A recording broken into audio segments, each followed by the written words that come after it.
Hey everyone, first of all I want to say thank you so much for all of your questions. I really appreciate it. Today we're going to be talking about fat loss because that has been one of the #1 reoccurring questions. So what I'm going to do is I'm going to give you 6 easy steps that you can follow when you want to get started on your fat loss journey. Now before you get started with any kind of workout or new diet, it's always good to consult your physician, get your vitals checked, and make sure that everything's in good working order. And you might also want to tell them what some of your goals are and what you're trying to do and see if they recommend that for you. So once you do that, here's the 6 steps that you can follow to a leaner body. First of all, I want you to set realistic and attainable goals. Write them down somewhere. By doing this, you can look back, see if you've met your goals, and once you do, make a new goal and keep on moving forward. So if your overall goal is general fat loss, okay, that's great. But how much?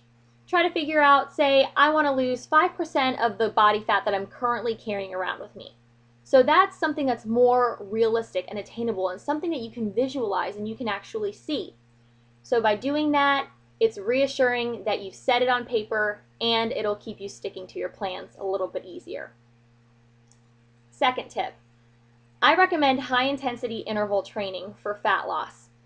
What high-intensity interval training is spiking up your heart rate for a number of seconds and then bringing it back down for a little bit for a rest period. When I'm doing interval training, I use an interval timer. You can purchase these at Gym Boss or download a free app on your smartphone. And with it, you set how many seconds you want to be working at a max intensity and then how many seconds you want to be resting. Me, I really like the 40 seconds of working as hard as I can with 20 seconds of rest. And you can repeat that for however many rounds you want or until you're just exhausted.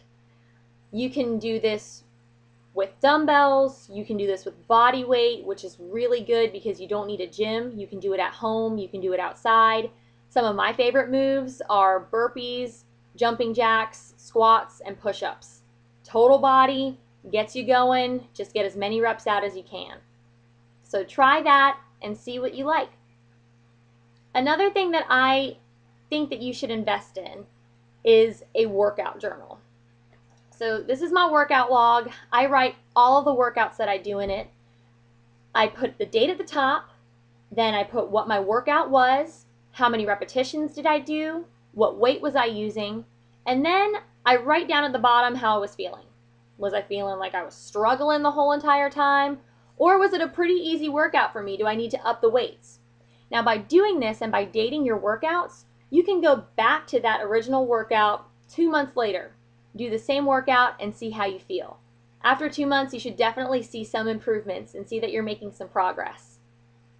Another tip that I recommend is taking some progress pictures before you start. So label it day 1, save them on your computer. That's what I do. Right before I started training for competitions, I made my mom take pictures of me in the living room.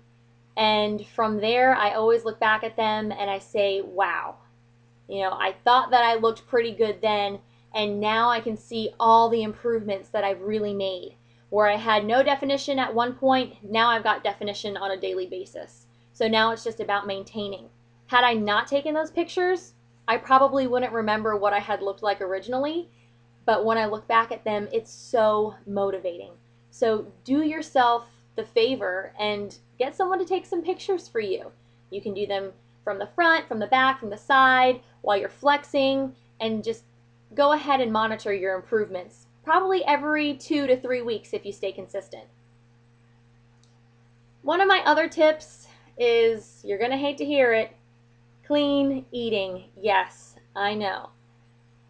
With clean eating, you're going to see a lot of improvements in your body. Clean eating is when you're trying to avoid overly processed foods that contain a lot of sodium and preservatives in them. So you're going to want to stick to the outside of the supermarkets. That's what I usually try to do. So you want to get a lot of fruits, veggies, lean protein, and you're going to want to keep fats. A lot of people think, well, if you're going to try to cut fat from your body, that you're going to have to cut it out of your meals. But that's not true. Your body needs fat to survive. It needs a good amount of healthy fats, and you can get these from all kinds of nuts and peanut butter. There's some in the lean protein that you're getting. You can get it from the yolks of eggs in the morning. So make sure that if you're trying to eliminate things from your diet, that you're not eliminating too much. You also don't want to eliminate your carbs too much, because carbs for our body is fuel. So make sure that you keep a log of what you're eating for maybe a week, and then go ahead and try to see, like, oh, well, I've been eating this a lot and that's really not too good for my body. And by doing that, you can start to eliminate some of the things that you used to eat and replace them with some healthier alternatives. And my final tip is to take baby steps. The good thing about fat loss is that it is attainable for all of us. If we work hard enough, we've got dedication, motivation, determination, and willpower, you can get it done. There is no magic pill that's going to make it happen overnight. I promise you. You have to stick to it. If you feel like you're not seeing any results for a few days, remember, look back. Look at those progress pictures. Look back.